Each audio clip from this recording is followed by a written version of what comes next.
இந்தியாவில் பாதுகாப்பையும் பொதுமக்களின் சௌகரியத்தையும் மேம்படுத்த மத்திய அரசு தொடர்ந்து பல்வேறு திட்டங்களை நிறைவேற்றி வருகிறது. இப்போது விமான நிலையங்களில் பாஸ்போர்ட் வெரிஃபிகேஷன் என்பது பெரும்பாலான பயணிகளுக்கும் ஒரு பெரிய டென்ஷனாகவே இருக்கிறது அல்லவா?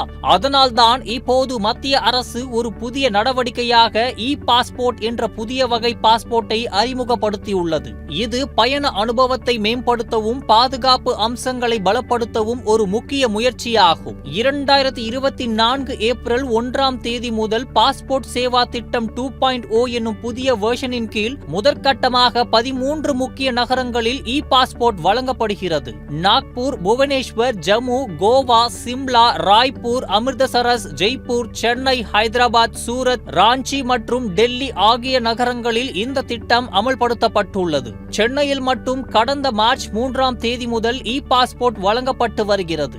மார்ச் 22க்குள் 729 பேருக்கு புதிதாக இ பாஸ்போர்ட்கள் வழங்கப்பட்டிருக்கின்றன.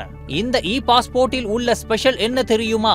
இதில் RFID சிப், அதாவது ரேடியோ அதிர்வெண் அடையாளம் மற்றும் ஒரு மினி ஆண்டனா உட்பட அதிநவீன தொழில்நுட்பங்கள் பயன்படுத்தப்பட்டுள்ளன. இதில் இருக்கும் பப்ளிக் கீ இன்ஃப்ராஸ்ட்ரக்சர் மூலம் உங்கள் பாஸ்போர்ட் முழுமையாக பாதுகாப்பாக இருக்கும். போலி பாஸ்போர்ட் உருவாக்கவே முடியாத அளவுக்கு பாதுகாப்பு உறுதி செய்யப்பட்டுள்ளது. இதில் சிம் கார்டு போன்ற ஒரு சிறிய சிப் உள்பக்கத்தில் இருக்கும். முன்பக்கம் தங்க நிறத்தில் ஒரு சின்னம் இருக்கும். அதுவே இந்த பாஸ்போர்ட் ஒரு இ பாஸ்போர்ட் என அடையாளம் காட்டும். இதில் அனைவருக்கும் ஒரு முக்கியமான கேள்வி எழும்.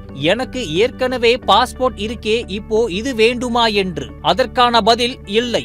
இது கட்டாயமல்ல. உங்கள் தற்போதைய பாஸ்போர்ட் செல்லுபடியாகும் தேதி வரை இயல்பாகவே செல்லும். ஆனால் புதிய பாஸ்போர்ட் விண்ணப்பிக்கிறீர்கள் என்றால் சில நகரங்களில் இதே இ பாஸ்போர்ட் தான் வழங்கப்படும்.